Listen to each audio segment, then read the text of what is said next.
will talk about the three body problem, also known as Remembrance of Earth's Past series. And as we go through some of these great works, as I said in the beginning, we will reflect on what makes something a great work. It can be a work of art, a work of science, a work of engineering, a work of creativity in general. What makes it a great work?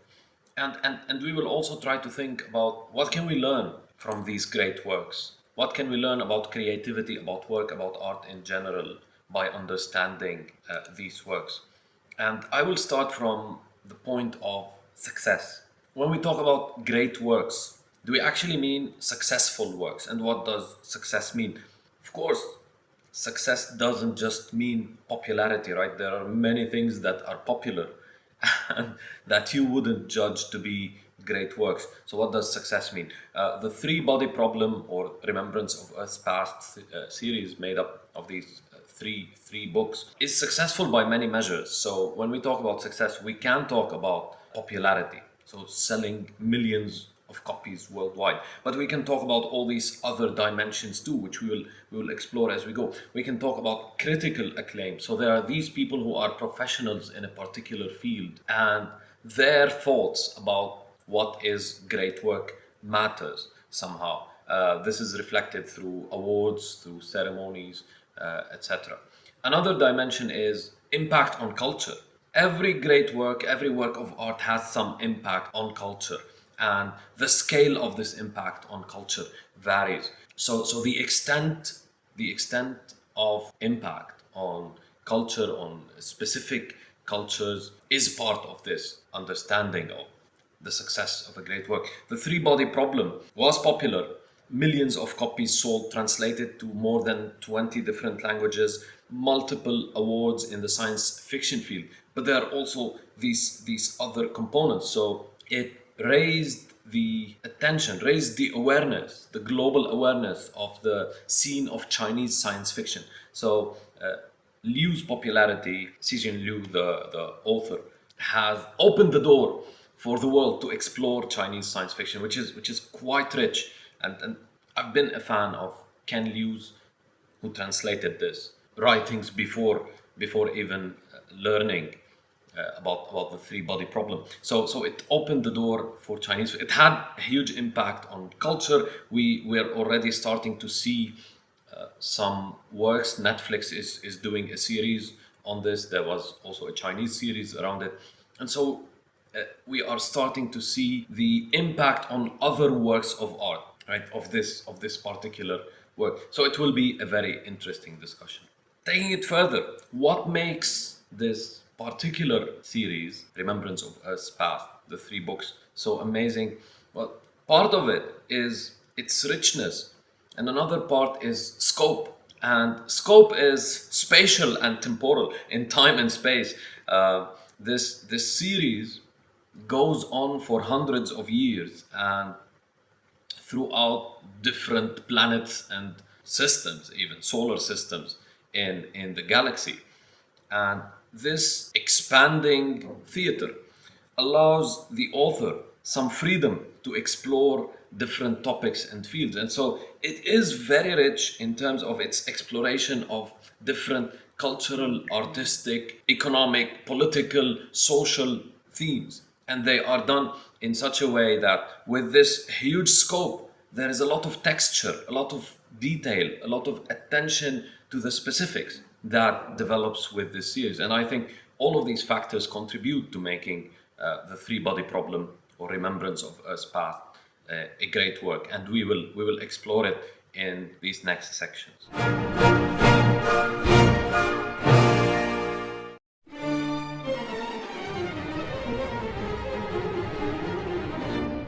So before discussing some of the content in the coming section, I want to talk a little bit about the genre itself, science fiction, space-related science fiction, and so on. This is a genre that sometimes gets, what do they call it, looked down upon by people who sort of believe that high art is better, or even realistic realistic works are better, and for a number of reasons. But the key question here, and this is a discussion I was having with someone just last week, they would say, well, something needs to be practical, something needs to be relevant for it to have value. And my argument here is totally different, because in this contrast between the real and the imaginary, and even the wildly imaginary, like what happens with these works of science fiction, when we go into these levels of imagination, it sort of becomes really inspiring, right? Human imagination is infinite. That's a separate discussion. And so, why should we be limited to this world of here and now, of things that we directly see? Why can't we just create these amazing worlds of imagination? And somebody would say, well, how is that useful? Even if we want to go by that logic, it is quite useful, because it inspires many people to create amazing things, right? There are many scientists, there are a few resources on that, and some people have done research who were inspired by science fiction, many engineers, many inventions that were inspired by science fiction itself, by these works of extreme imagination. So I believe that science fiction has a lot of power in terms of the ability to inspire. It can inspire works of science, works of culture, other works of culture, works of engineering, inventions, and so on, all outside the borders of the existing. Another aspect of this power of imagination, the infinite power of human imagination, and I'm talking about this now in order to argue for the value of science fiction, the cultural value of science fiction, the artistic value of science fiction. And this happens in one of the novels, I think it was the second one. Well, if you create a character from your imagination, you start talking to it, you start adding dimensions to its existence, adding texture, complexity. What really differentiates this character from some other character alive with you in the world, right? So you can use this imagination to actually more or less create a life. And there is this idea in science fiction about world building, right? So you don't just create one life, you create a life, but you create lives, you create culture, you create worlds of ideas by limiting certain variables and varying others, right? So you can start thinking about, well, what would happen if the star were so and so, and what would happen if a culture evolved based on these other principles. And all of this opens great fields for science fiction, for art, for thinking, for philosophy. And we've seen that the three body problem has had an impact on discussions about culture, philosophy, our existence in the world, morality, and so on. A very interesting point here is what is known as Sturgeon's law. And Sturgeon's law is actually funny, because Sturgeon is this sci-fi writer. It seems that some journalist or something asked him and said, "Well, don't you think that 90% of all science fiction is crap?" and, and it might be valuable. Like a lot of science fiction is just cliches and repeated themes and so on. But the answer was interesting, in that he said, well, 90% of anything is crap. So this might work for science fiction as well. And this is an important idea. Science fiction might get a reputation of not being this high or interesting form of art, but it is. And the three body problem is a great example on that.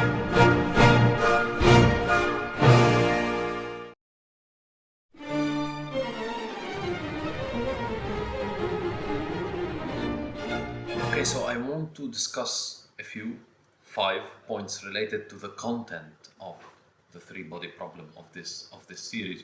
Hopefully, without too many spoilers. There will be some, but not too many. The first point is about futurism, imagination, and controlling variables related to the world's evolution. I think one of the very beautiful elements in this particular series is that you can see the evolution of cultural, social, political, and even organizational systems over time. And the writer has done an amazing work on that. And this could be related to his engineering background, this intricate, detailed, and stable world building, if we can say so. So you can see the evolution of units in militaries, in companies, and so on, organizational units. You can see the evolution of groups, of cultures, and of whole civilizations. And this is very interesting because political, economic, social, and cultural variables are being developed and explored, giving you very interesting insights and making you quite creative in thinking about these things in the process.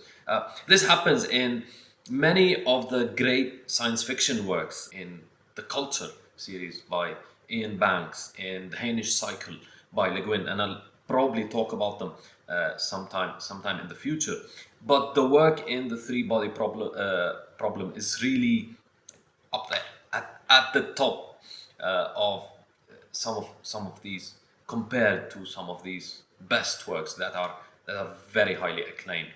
A related point here is how Cixin materializes abstraction. This is how I call it. He materializes abstraction. So we have math, right? And then we have physics, and then we have engineering, and then engineering creates items in the world. And I think one of the powers of great science fiction is that it can take you to these higher conceptual levels and show you how they can change reality if implemented somehow. And he does a masterful job in this particular field by connecting math to physics to engineering to politics.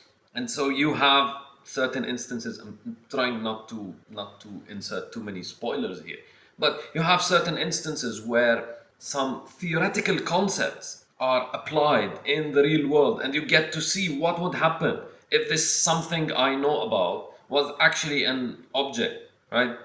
Think about space. What if somebody could manipulate space? What if somebody could manipulate the speed of light to extreme levels? What if somebody could use the strong force, right, in some particular way or another? And I think that this ability to play on the difference between abstraction and materialization is a very inspiring point in science fiction in general, and in this particular series specifically. Another point in the content that is relevant to all our discussions, to our usual discussions on creativity, on innovation, on work, on doing great work, is the concept of chaos and order. And I always talk about the incompleteness of our knowledge, the inherent complexity and randomness of reality. And so this is very beautifully, again, implemented practically in the case of Tri Solaris, this planet that, and this is the title of the first book, and it's the title of the series, this planet that has three suns, right? So this is an actual problem in physics. And if a planet has three suns, then its movements would be very unpredictable. The level of complexity is so high that initial conditions tend to dominate our ability to predict what will happen, right? And so the fate of Tri Solaris is a very unpredictable one. So you have periods of utter chaos, of too much heat or too much cold, and then you have periods of relative stability when it has just one sun. And so what does a culture, what does a civilization do in these periods of high stability? And here the idea is you start thinking about, well, what seeds can I leave for the future? That's it. You sort of take it as a given, this mortality, this definite death that will happen, and you start thinking, well, what will happen? What will happen after that? So this is a very interesting dimension, the interplay of chaos and stability, chaos and order in the universe, and what would happen if there was absolute unpredictability. A very interesting point too is what would happen if a culture communicated telepathically, so not like us through words. And one of the very interesting dimensions explored in the three body problem is this. Well, if we talk telepathically, then we cannot lie, right? Because you can read my ideas, I can read your ideas, and lying has just been removed out of the equation. What happens if lying is removed? And there are many interesting implications for that, but probably imagination itself would change drastically, and storytelling would change drastically. And the writer here imagines the effect of this on culture. What if we couldn't tell stories, i.e., what if we couldn't lie? How poor would our culture become? That would be something to think about. If we couldn't lie, our culture would be really boring in a sense. One point about work that is discussed in a very nice way in the three body problem is the role of this character called Wade. And in some instances, you read about this guy and you think, wow, this person is really evil, because this person doesn't care about the people, doesn't care about their feelings or whatever. He just cares about one thing: getting his job done, right? And on some level, this idea of getting the job done can be seen by others as evil. And this is some deep thinking about morality here. If I just have this one mission and I do it regardless of who gets hurt, regardless of the means, right? It's not important how I do it. I need to get to my objective. And some people would interpret that as evil. And well, okay, but we need these people. Sometimes civilization needs people who get things done no matter what, right? And so there is this kind of arc in the story about this character that looks evil, that feels evil, but eventually you reach certain points where you need someone like that.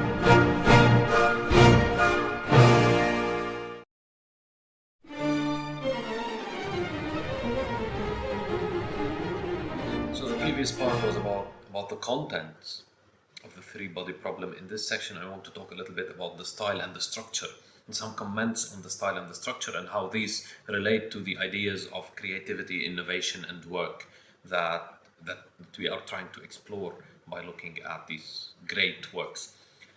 First, there is this idea of learning by dramatization, and so what Cixin Liu does here is that he presents in a subtle way this concept about learning, about understanding, by making things more dramatic, by involving you in them. And there is a hint at this in the first part of the series, where people learn about Tri Solaris by playing a game. Right? So they play a game that simulates as if they were one of the people trying to get Tri Solaris to survive.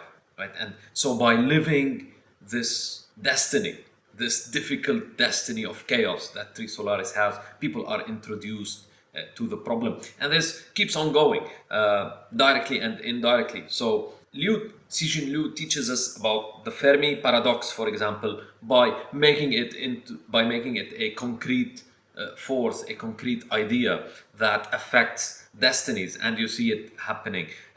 There are all these concepts in math and physics that are explored in the same way. So they become an act, they become an interaction. And by involving the reader in trying to understand, by creating emotional dimensions for some of these concepts, they become ingrained in our memory, in our thinking, and we start exploring all these different dimensions for them.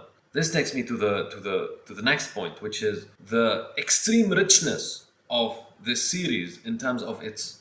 There is this thing called intertextuality in art, where one work of art refers to another, and so on. So there is a very interesting and deep integration of culture and history into the series. It starts in the Cultural Revolution in China, a very interesting way to start it, hinting at perhaps what is to come, and the depth to be explored.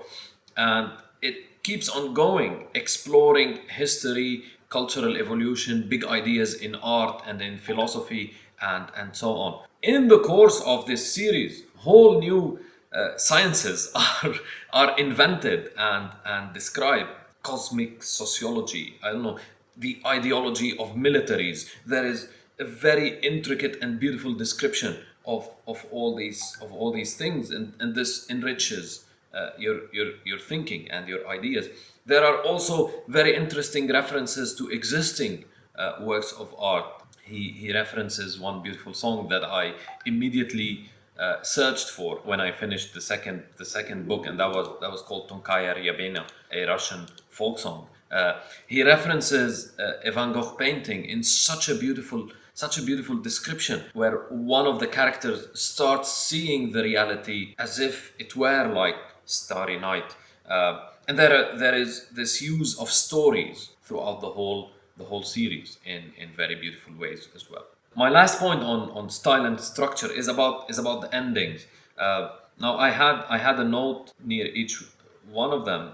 In the first book, I wrote that the ending felt cut somehow, and I wrote this before I knew that it was a series and there are other books, so that's explained. But I also wrote that the ending of the second one was somehow rushed.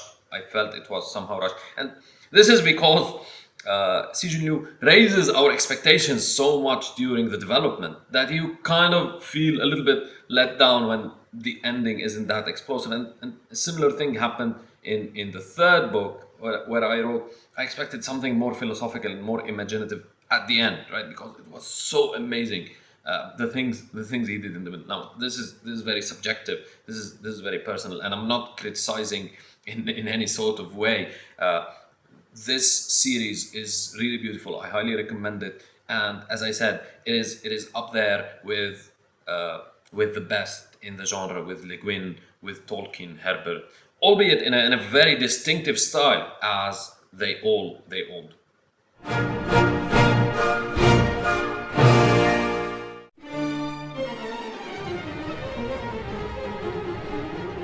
So, to reflect a little bit on the three body problem, on our discussion on creativity, innovation, and work, as we said, and on this great work as a piece of art. So, I would definitely recommend reading this series, but I'm not sure exactly where to fit it compared to other sci-fi works. Now, I in one of my notes on the first book, I wrote, "I can't wait to be disappointed by the film," and actually, I saw the series that Netflix launched. It's still very partial, but it wasn't very disappointing. So you might want to check that out. Now, as I said, the beauty of the three body problem is not just its structure, is not just its scope, which is vast in terms of space and in terms of time, but it's also the intricacy, the detail in which things are developed. And there is beauty in terms of building the big picture from the details. And I'm a fan of fractals and a fan of emergence as well. And I think there is unmatched beauty in this work on those terms.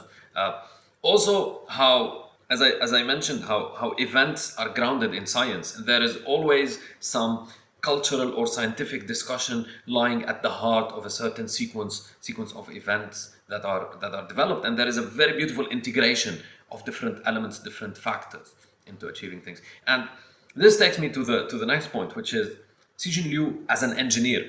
So the writer is an electrical power plant engineer, and he stayed in that job even after the three body problem was successful.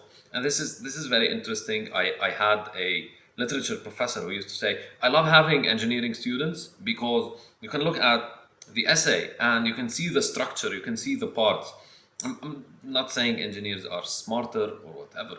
I'm just saying that sometimes this can reflect in the structure of the work, in the integration of science with practical dimensions, integration of theory with the applications. And so I think that Cixin Liu, being an engineer, a practicing engineer, affected the way he structured this novel, the way it had beautiful scientific grounding, and the way all these parts fit together to create this work.